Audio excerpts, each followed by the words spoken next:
على العالم كلهم اللي ردوا عليه. يقول يا اهل اليمن لا ترفع الصوت بشويش. ايوه ما شفت لي رد يشد انتباهي. ولا ولي ما كفوك.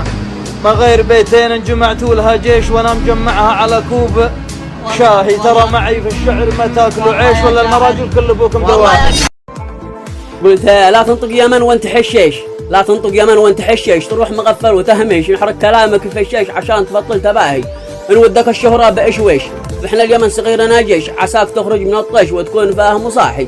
ليش التحدي على ويش؟ وشعرك عن قرحه فيش، وبناكلك مثل ما العيش، ونذكرك ان كنت ناسي، ونذكرك ان كنت ناسي. سلام. رشد.